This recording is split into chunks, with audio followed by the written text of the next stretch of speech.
Asalaamu calaykum waraxmatullaahi wabarakaatu akhyaarey kusoo dhawaada video cusub. Videogani waxaan ku fiirinaynaa Arsenal iyo habeenka Khamiista ah ciyaarta Europa League gameka ay leedahay iyo welibana Arsenal iyo saxiixyada ay sameynayaan iyo ciyaaryahanada ay contractiga ay siinayso hadda xaadirka inoo ah. Arsenal habeenka Khamiista ah waxay la leedahay gamekeeda Budu Unlimited waana markii ugu horeysay ee labada team ay kulmaan. Sidoo kale Budu Limit ayaa weligeed aanan ka hor imaanin ciyaaryahan teamka ka ciyaara Premier League waana markii ugu horeysay ee ay ka hor imaato. Sidoo kale Arsenal ayaa waxay awoodi weyday inay badiso saddexdii ciyaar ee ugu dambeysay Europa League ee welibana ay ku ciyaaraysay Emirates. Saddexda ciyaar ay dhashay laba ayay draw ku gashay midna way ay lose gareysay. Sidoo kale iyaduna Budu Limit ayaa ciyaarihii ay ciyaaraysay oo idil hadii ay tahay liigooda hadii ay tahay Europa League ayaa iyaduna 13 ciyaarood ee u dambeeyay ayaa iyaduna waxay awoodi weysay inay badiso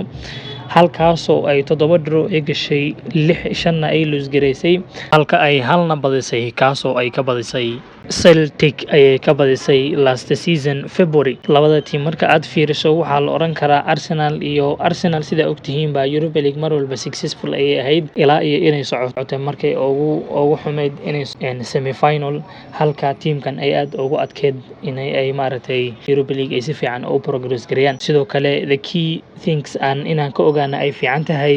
gamekan ayaa waxay tahay inuusan jirin ciyaaryahan chances fara badan create gareeyay asoo weliba banoonta la dhaqaaqayo 5 meters oo aanan ka ahayn Marquinhos isagoo weliba Brazilianka ciyaaryahanka uu dheelay 69 minute ayuu haddana wuxuu noqday ciyaaryahanka ugu chance create badan. Marka waxaa la is oran karaa akhyaaray gamekan waxaa advantage fiican haysato Arsenal oo welibana ciyaaryahanada ugu fiican hadda haysato habeenkana aan rajeynayno inay badiso. Haddaba haddii aan fiirino dhanka iyo ciyaaryahanada Arsenal iyo waxa ku saabsan iyo kuwa ay contract siinayso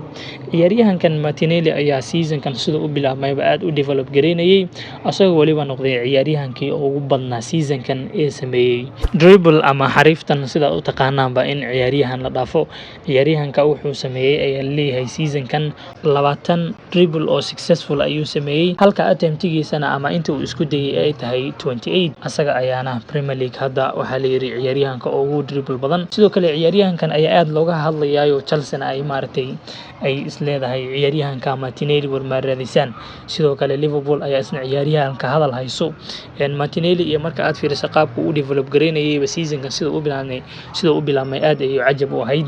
Marka ciyaaryahankan sida ognahayna Gabriel Martinelli March 22 wuxuu yiri aniga sidaba Arsenal waa team weyn ana doonaya inaan halkan aan joogo meel aan ugu dhaqaaqayna mala ciyaaryahanada saaxiibaday ayaan wax walba ayaan rabaa inaan maartay ayaga aan wax walba aan la joogo inaan wax walba aan halkan ku qaato oo maartay Arsenal nolosheedu idilba halka ayaan jooga ayuu leeyahay. Marka ciyaaryahanka ayaa suuqa lagu wadaayo leeyahay Arsenal miyuu ka tagi doonaa inkastoo contractigiisa ay ka dhiman tahay 2 sano oo kaliya laakiin marka aan fiirino ciyaaryahanka iyo halka uu ka taagan yahay Arsenal iyo qaabka uu jecel yahay waxay u egtahay Arsenal ciyaaryahankan inuusan dhinac uga soconin halkaasna waa Gabriel iyo Martinelli. Sidoo kale Bukayo Saka iyaguna wararka waxay sheegayaan contract inuu saxiixi doono welibana lacagta uu qaadanayo wiiga loogu dari doono oo lacag 200k per week inuu qaadan doono. Ciyaaryahanka ayaa isaguna sidoo kale Man City iyo maaragtay Liverpool iyaguna ay indhaha ku hayaan oo ay leeyihiin Arsenal haddii ay sii dadaahiso waxaa laga yaabaa inaan maaragtay sida ay wararka sheegayaan in ciyaaryahankan lacag fara badan loo sheego oo maaragtay Arsenal laga qaato hase ahaatee isaguna Arsenal maaragtay Bukayo Saka iyo xiriirka ka dhexeeya Arsenal aad ayuu u qiimo badan yahay. Sidaa darteedna waxaan u maleynayaa Arsenal waxay u dibdhigayaan inay tahay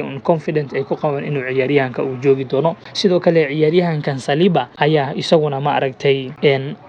aad u develop gareynayo ciyaaryahan aad u fiicnaa ah kaasoo weliba aad loo amaanayay qaabku Harry Kane oo la imaaday iyo sidoo oo la dhaqmay. Ciyaaryahankan ma ahan markii ugu horeysay oo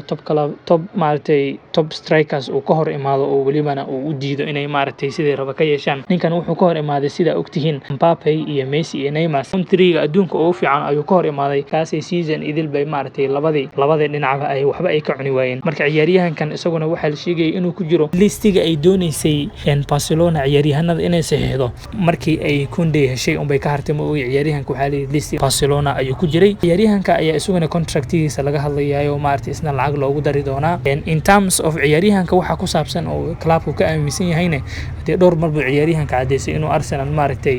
uu doonayo inuu joogo London oo maaragtay u noqotay home maaragtay uu dareemayo mar walba inay tahay homekiisa marka isaguna ciyaaryahankaas wararka waxay soo gudbinayeen inay mar dhow Arsenal saxiixiisa ay ku dhawaaqi doonto intaana waa Arsenal iyo ciyaaryahanada u joogto haddii aan fiirino banaanka iyo Arsenal ciyaaryahanada ay doonayso inay ka keento January-dan warka ugu culus ee maanta aan maqlay ayaa wuxuu ahaa Arsenal inay doonayso Lokonga inay ku bedelato Locatelli oo ogtihiin inuu yahay ciyaaryahan u ciyaara Juventus kaasoo waliba aan raadinaynay seasonka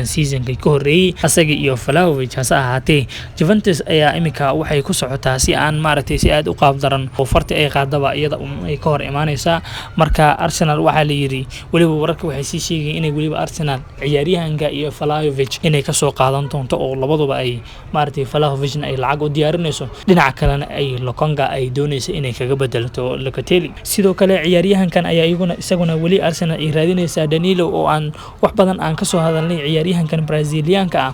kaasoo isaguna ay maaragtay inkastoo una ahayn priority Arsenal uusan u ahayn haddana waxay wararka sheegayaan in Arsenal ciyaaryahanka wali listiga ciyaaryahanada ay raadinayso oo ku jiro sidoo kale Douglas Luiz ayaa isaguna already Arsenal waxay u diyaarisay lacag 15 milyan ah oo January markiisa loo gaaro ay isku day doontaa inay saxiixdo